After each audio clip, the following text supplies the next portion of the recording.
The land was a body. That is what they believed. Not a metaphor, not poetry, a truth as hard as the winter kill bone.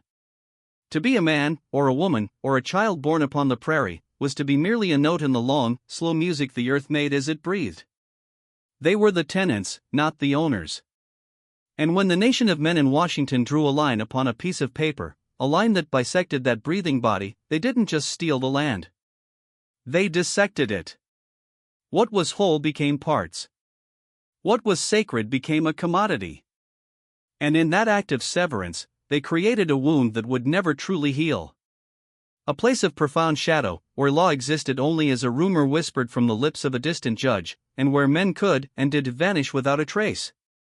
They called it the Oklahoma Territory. And I will tell you a story about a man who vanished there. A story about a file that was never meant to be found, a photograph that should have been burned, and a killing that haunted the birth of a state. Our story begins not on the day of the disappearance, but decades later, in the silent, dusty archives of a small-town historical society. It begins with a discovery. On a cool October morning in 1962, a young librarian named Martha Cole was tasked with cataloging a backlog of uncatalogued boxes in the bowels of the Carnegie Library in Guthrie, Oklahoma. Guthrie, the territorial capital, was a town that had been frozen in amber. Its grand Victorian buildings, once the seat of a raw and lawless frontier, now stood as monuments to a past the state had outgrown.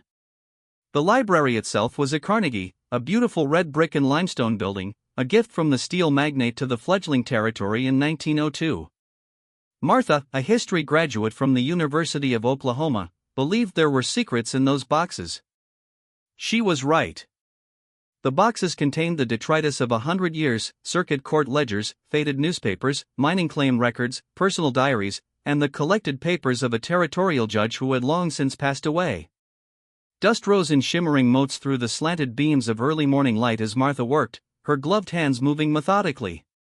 It was tedious work, but she felt a thrill in the idea of connecting the present to those wild, founding days. That thrill curdled into something colder when she reached the last box. It was a smaller box, pushed to the back of a high shelf.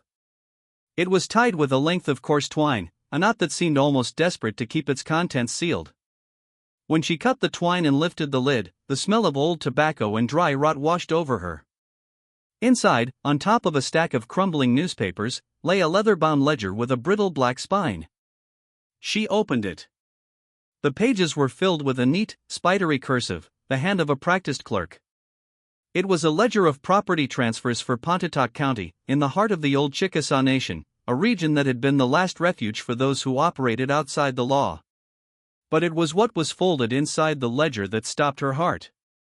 It was a single piece of photographic paper, yellowed and cracked. The image was grim.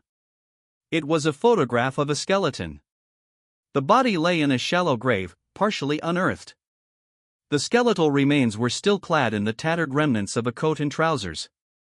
And in the bony grip of the right hand, clutched against the chest, was a small, leather-bound book.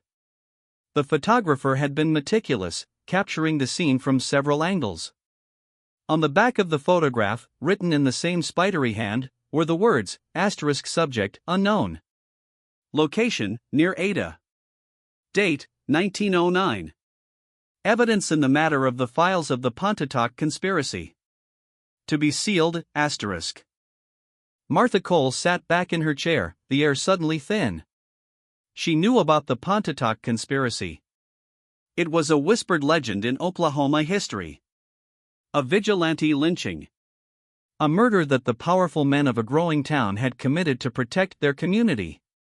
But there had always been another story, a rumor of a deeper mystery, of missing files and a man who had known too much. A federal marshal who had vanished in the very shadow of that event. The photograph, she suspected, was the key to it all. She looked at the brittle pages of the ledger. She looked back at the skeletal figure in the photograph, a man who had held a book in his final moments, as if it were his only salvation. She knew she had found something no one was meant to find. The story of the photograph begins not in 1909, but in the early spring of 1896, in a region of the world where the past, present, and future were colliding in blood and fire. To understand the Oklahoma Territory of 1896, one must understand it was a place without a past. It was a land created by erasure. A land where the Cherokee, Choctaw, Chickasaw, Muskogee, Creek, and Seminole nations, the so-called 5 civilized tribes, had been forcibly relocated decades earlier in the Trail of Tears. Their treaties had promised them sovereignty in perpetuity. But perpetuity was a fleeting concept in the age of manifest destiny. By 1889, the federal government had broken its word. It opened the unassigned lands in the heart of the territory to settlers in a series of spectacular land rushes, where 50,000 people raced on horseback to claim plots of land for a pittance. It was a land of instant cities, where tents became towns and towns became capitals in a matter of days. The Oklahoma Territory was created in 1890, a governmental construct distinct from the Indian Territory to the east. It was a place where the rule of law was a fledgling thing, a wild mutation of federal statutes, tribal customs, and frontier justice. The federal government's court at Fort Smith, Arkansas, presided over by the notorious hanging Judge Isaac C. Parker, claimed jurisdiction over a vast, 74,000 square mile area, a jurisdiction that was frequently contested and almost always chaotic. Deputy U.S. Marshals, working for a fee per arrest, were often the only law, and they were as likely to be outlaws as their quarry. And then there were the outlaws. Men like Bill Doolin, the Dalton Gang, and the younger, more terrifying, Charles Burke Casey. Casey was a man of pure, nihilistic violence. He was an outlaw who killed for the sport of it, judging the range of his new Winchester by shooting a farmer working in his field 400 yards away. It was a place where men were not just arrested, they were hunted.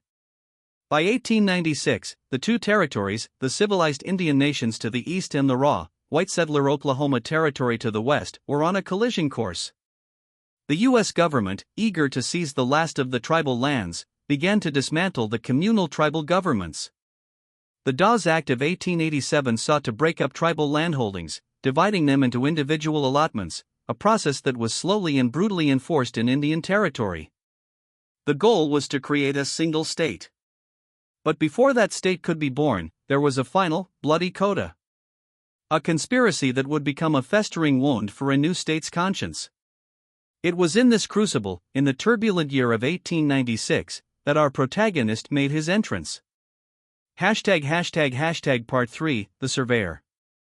His name was Augustus Gus Bobbitt, a name that would later be whispered in the same breath as the Pontotoc Conspiracy. The historical record is thin on Gus Bobbitt, but a composite emerges from the scraps of court documents and newspaper reports that survive. He was a man of the middle ground, a man who held two worlds in his hands and belonged to neither. He was a deputy U.S. Marshal, but his true calling was that of a surveyor. In the shifting sands of the post-run land grabs, identity was everything. A boomer was a settler who was legally waiting at the starting line for a land run. A sooner was a cheat who snuck in early to claim the best land. But Bobbitt was something else. He was a man who moved through these categories, a man who had a knack for being in the right place at the wrong time.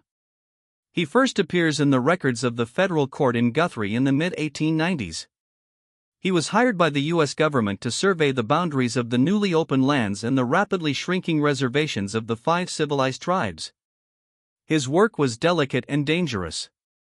Every line he drew on a map had the power to dispossess a family, to create a new county, to make a man a millionaire or a pauper. He worked with a chain and a compass, a notebook, and a 6-shooter.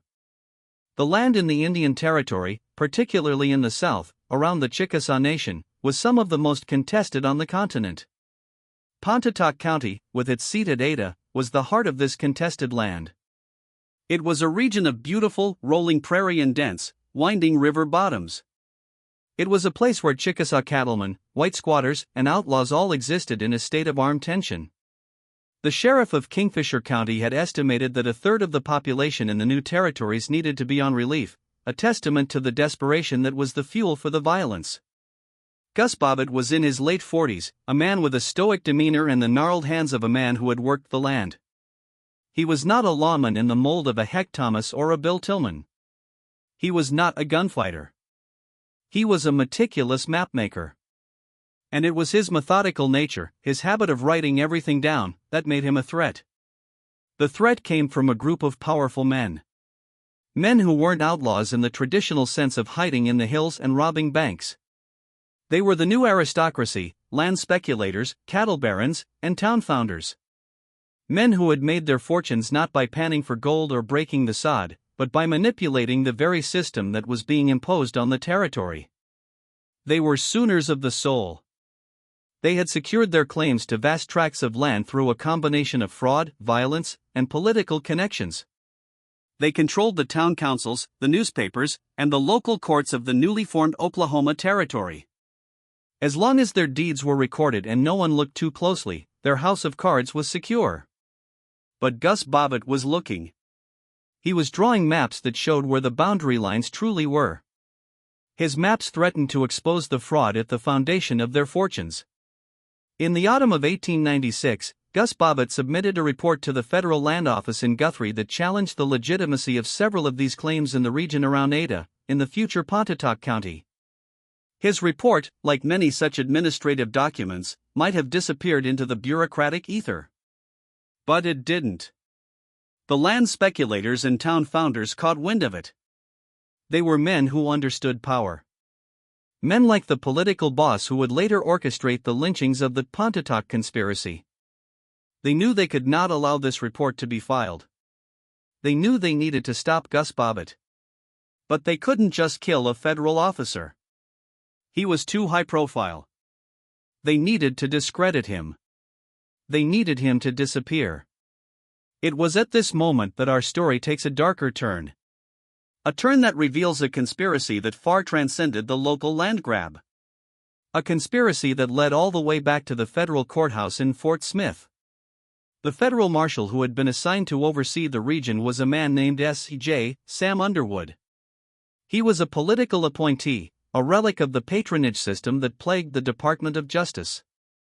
Underwood was a man of immense political ambition, and he had a problem. The federal judge in Fort Smith, the famous Isaac C. Parker, was a man with an unyielding sense of justice.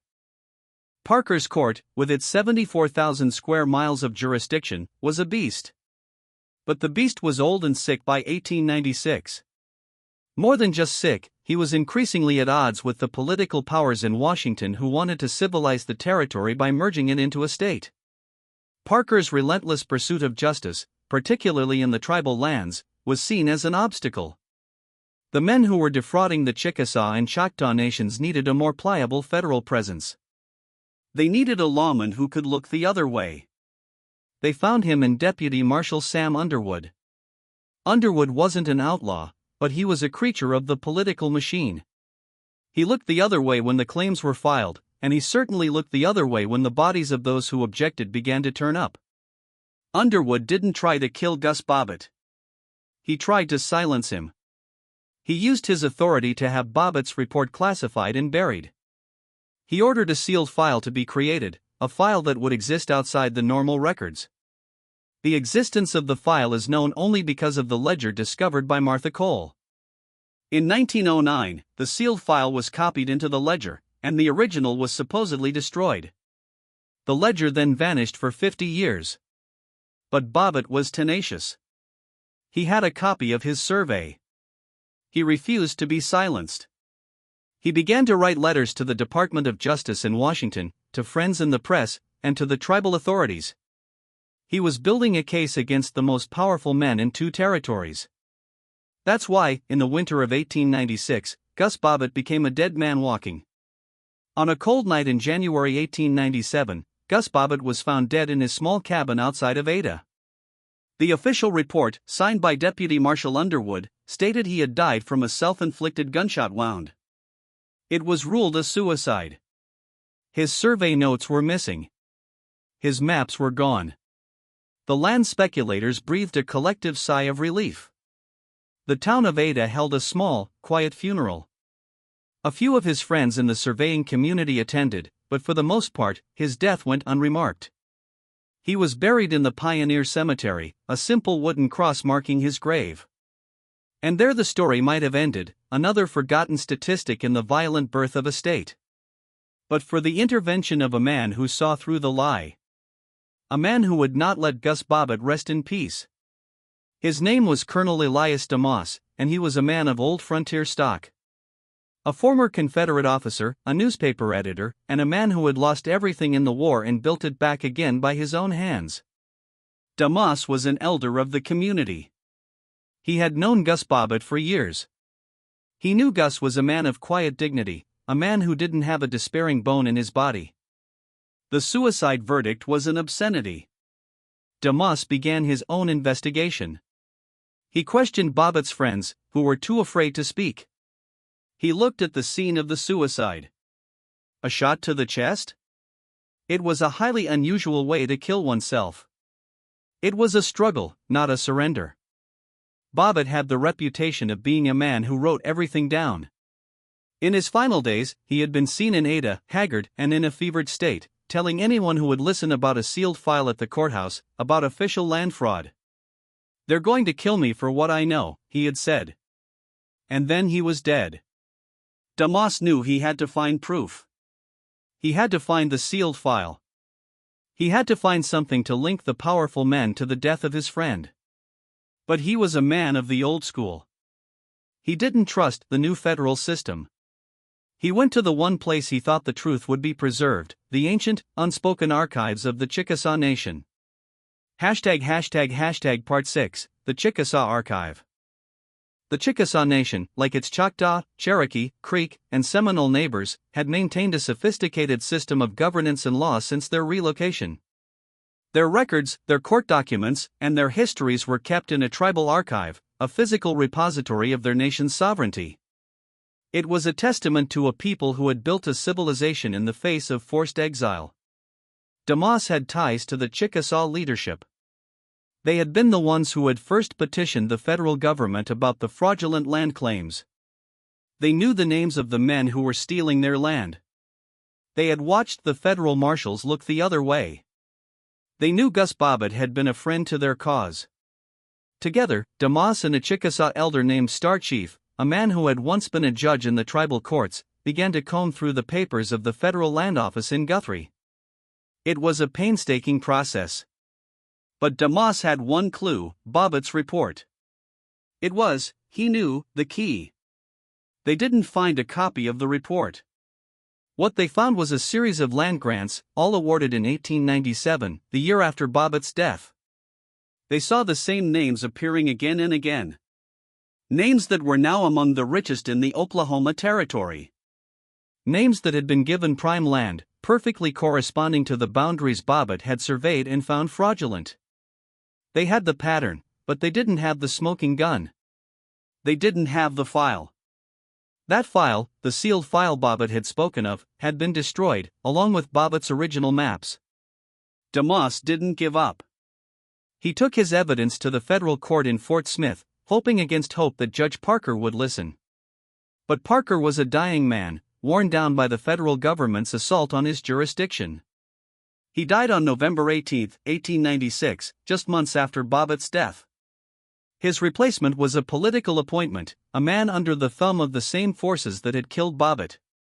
The court refused to hear Damas's case. The conspiracy was complete. Gus Bobbitt was dead, his reputation destroyed. The land thieves had won. The men of Ada, the town that had been built on stolen land, were victorious. Part 7, the conspiracy. But the darkness was just beginning. The story of Gus Bobbitt is a prelude to a far more infamous event, the 1909 Pontotoc Conspiracy. When I spoke of Martha Cole's discovery, I mentioned the Pontotoc Conspiracy, a vigilante lynching that shocked the nation. The people of Ada, the town leaders who had been complicit in the land fraud and the death of Gus Bobbitt, were so terrified of the consequences of their original crimes that they created an even more monstrous one to try and bury them. By 1909, the Oklahoma Territory had become the state of Oklahoma. The old Indian Territory, the nations of the 5 civilized tribes, had been dissolved and absorbed into the new state. The powerful men of Ada were now the political establishment. They were the good men who had built a city out of the wilderness. But the ghosts of the past were restless. A man named Gus Bobbitt was the first. In 1909, when a former deputy marshal named, well, the historical record gets murky. But the official story of the conspiracy, as told by historian Philip M. Swatek, concerns a group of Texans who had killed a man in Ada and who the town feared would be acquitted by a corrupt court. The citizens, in a moment of collective madness, formed a mob, stormed the jail, and lynched the suspects. But there was a deeper current. This wasn't just about a single murder. It was about a white, land-owning elite, the native-born white farmers who had triumphed over all others in ordering those resources into pathways of production and personal prosperity, consolidating its power. The lynching was a message. It was a flexing of muscle, a declaration that the old law of the hanging judge was gone, and a new law, a law of the mob, was in control. And at the center of this terrifying act of vigilante justice was the shadow of Gus Bobbitt. The men who orchestrated the lynching, the men who made up the committee of law-abiding citizens, were the very same land speculators who had needed Bobbitt silenced. They had watched a federal marshal die, and they had gotten away with it. Now, they were using that same muscle to violently shape the state of Oklahoma in their own image. They were terrified of outside scrutiny. They were terrified of Washington. They were terrified of any federal inquiry that might dig up the old files and expose the original land fraud. The 1909 lynching was a blood sacrifice to the gods of power and secrecy. It was an effort to secure their world of stolen land and stolen lives. And in their mania to control the narrative, they had missed a single piece of evidence. Part 8, the ledger and the photograph. Martha Cole stared at the photograph. The skeletal hand clutching the book. The ledger was the key. It wasn't just a record of property transfers. It was a confession. Someone had kept a private record of the conspiracy, a chronicle of the sealed file of the Bobbitt investigation. They had kept a list of the men who had stolen the land, the men who had silenced Gus Bobbitt, the men who had orchestrated the 1909 lynching. And then there was the photograph. The body was an unknown man. But the book he was holding, it was a diary. Martha's heart was racing. She had to know. Who was this man? Was he the missing federal investigator? Was he one of the land thieves who had a crisis of conscience and was silenced? Was he Gus Bobbitt himself, his grave disturbed by the very men who killed him? She began to cross-reference the ledger. The list of names. The map of the gravesite. Near Ada. Then she saw it. A name in the ledger that appeared next to a land transfer in 1897. A land transfer that matched the fraudulent survey that had gotten Gus Bobbitt killed. The name was S.J. Underwood, the deputy marshal who had ruled Bobbitt's death a suicide. But the grave in the photograph wasn't in a cemetery. It was a shallow grave in the woods. A secret burial. Martha went to the archives of the Guthrie Daily Leader. She found a small, buried article from March 1909. It mentioned the mysterious disappearance of a government surveyor who had been investigating fraudulent land claims. The article ended with a quote from Deputy Marshal S.J. Underwood: "He was a troubled man. He likely left the territory." The piece fell to the floor. The answer was there, in her hands.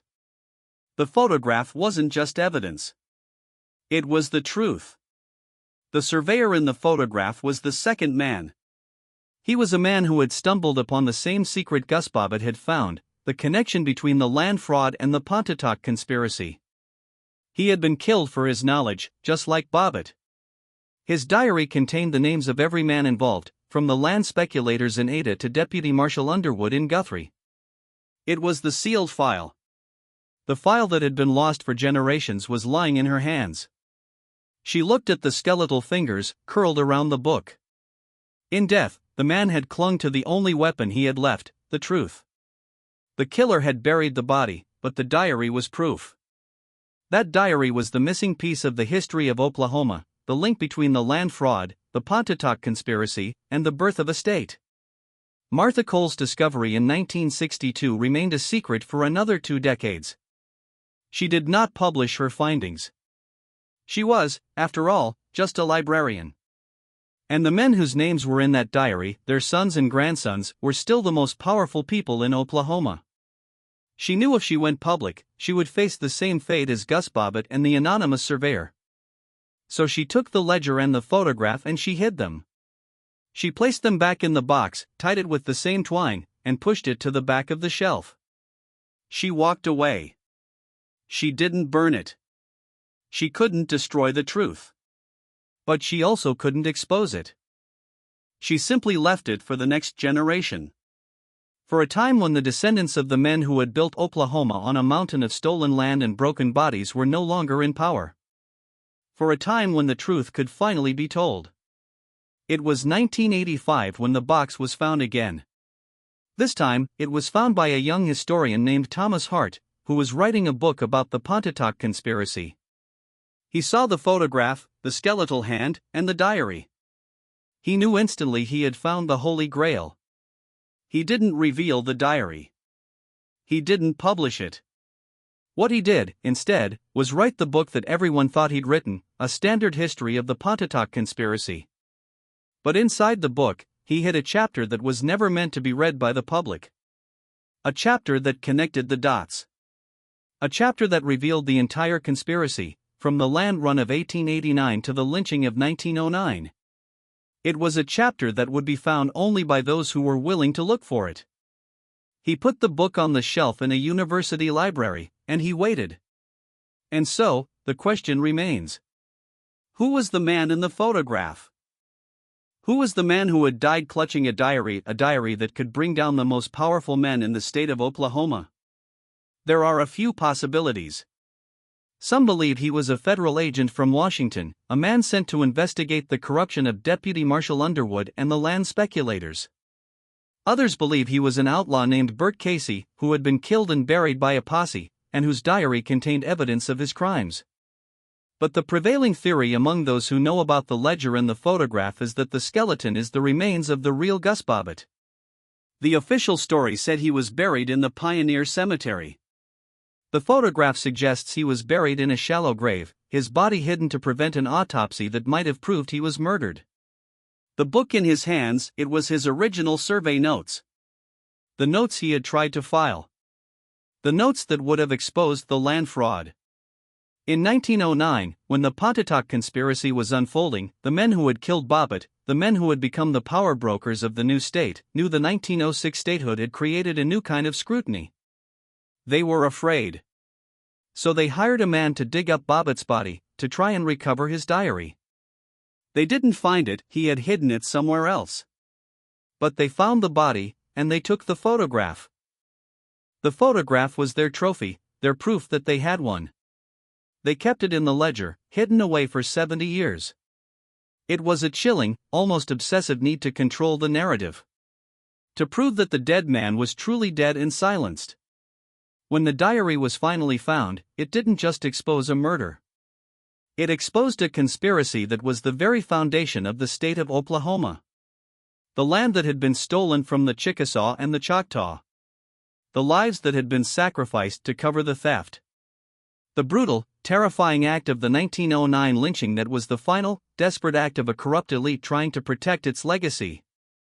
It was the story of a state born in blood, built on a lie, and haunted by the ghost of a man who knew the truth. The final legacy of Gus Bobbitt, and of all those who died in the shadows of the Oklahoma Territory, is a reminder that the past is never truly past. The secrets, the wrongs, and the forgotten stories are always there, buried just beneath the surface, waiting to be discovered. The Carnegie Library still stands in Guthrie. The ledger and the photograph remain in a sealed box. But Thomas Hart's book, with its hidden chapter, sits on a shelf in the university library. The story of Gus Bobbitt is not over. The final question remains, what was in the diary? What did the dead man write in those final, desperate moments as he clutched the book to his chest and faced the men who came to kill him? What secret was so powerful that it had to be buried with him, to be hidden for over a century? We may never know the full truth. But we know that the truth is out there. Buried in the soil of Oklahoma. Written in a fading cursive. Clutched in the hands of a ghost. And that is the most haunting thought of all. That somewhere, in a forgotten archive, the story of Gus Bobbitt is still waiting to be told. The land was a body. And the body is still bleeding.